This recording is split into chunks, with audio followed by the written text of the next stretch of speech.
উপকূলীয় এলাকায় আঘাত হানতে যাচ্ছে ঘূর্ণিঝড় রেমাল। ক্ষয়ক্ষতির আশঙ্কায় উপকূলীয় এলাকাগুলোয় মহা বিপদ সংকেত দেওয়া হয়েছে।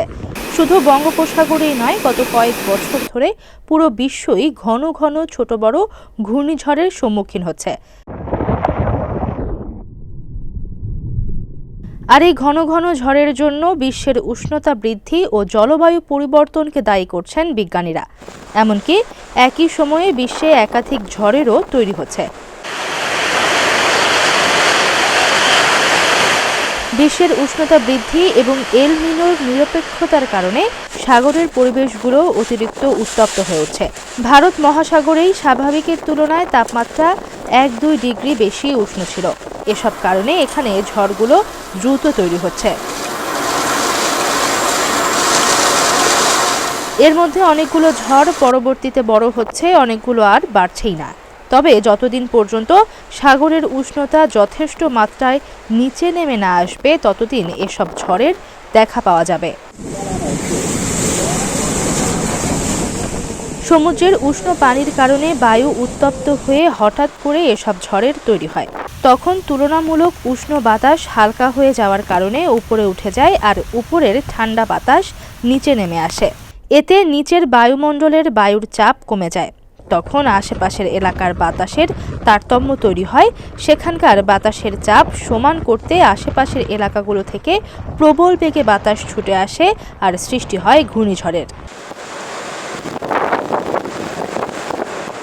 সাইক্লোনের পরিবেশ তৈরির একটি বড় কারণ সাগরের উপরের তাপমাত্রা 26.5 থেকে 27 ডিগ্রি সেলসিয়াসের বেশি থাকা।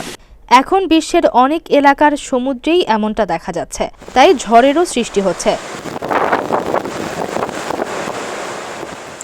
আবহাওয়াবিদরা বলছে, এল নিনো তৈরি হলে বিশ্বের অন্যান্য এলাকায় সাগরের উষ্ণতা কমে যাবে। তখন এসব সাগরে ঝড়ের প্রবণতাও কমবে, তবে সেটি বিশ্বের উষ্ণতা বৃদ্ধিকে আরও প্রভাবিত করবে। বিশ্বের বিভিন্ন অঞ্চলে এসব ঘূর্ণিঝড়কে বিভিন্ন নামে ডাকা হয়, যেমন আটলান্টিক, ক্যারিবিয়ান সাগর, মধ্য ও উত্তর পূর্ব সাগরে এসব ঝড়ের নাম হ্যারিকেন। উত্তর পশ্চিম প্রশান্ত মহাসাগরে সেই ঝড়ের নামই টাইফুন। বঙ্গোপসাগর, আরব সাগরে এসব ঝড়কে ডাকা হয় সাইক্লোন নামে। যদি কোনো নিম্নচাপ ঘন্টায় 62 কিলোমিটার গতিবেগ অর্জন করে, তখন সেটি আঞ্চলিক ঝড় বলে মনে করা হয় এবং তখন সেটির নাম দেওয়া হয়।